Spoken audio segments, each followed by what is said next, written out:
नमस्कार. मी मोरेश्वर. हाय Maharashtra YouTube news चॅनलमध्ये आपलं स्वागत आहे.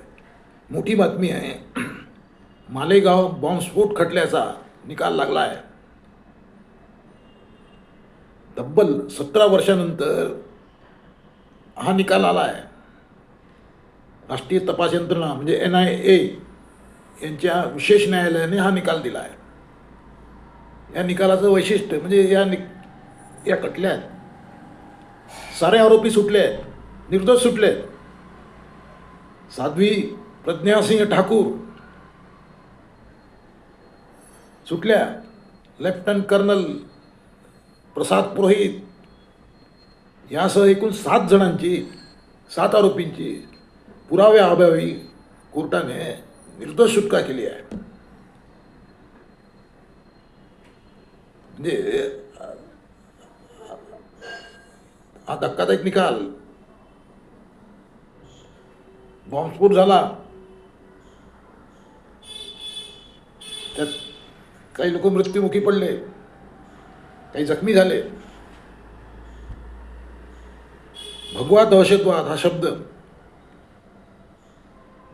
या बॉम्बस्फोटानंतर प्रचलित झाला.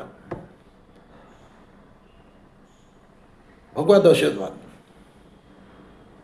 कारण भगवे लोक या बॉम्बस्फोटामागे आहेत असं आरोप झाला आणि मग प्रचंड गदारोळ झाला होता. त्यावेळेला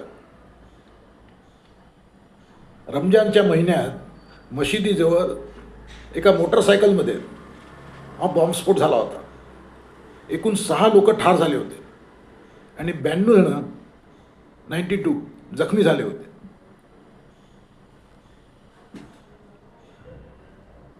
कटाचे सूत्रधार म्हणून वापरलेली दुचाकी म्हणजे मोटरसायकल, म्हणजे ज्या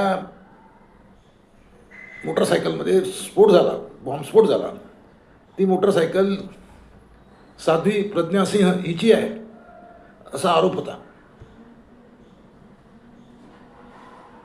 परंतु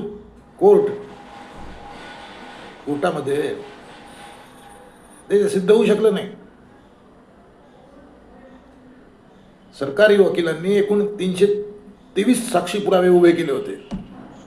त्यातले 34 साक्षी फितूर झाल्या.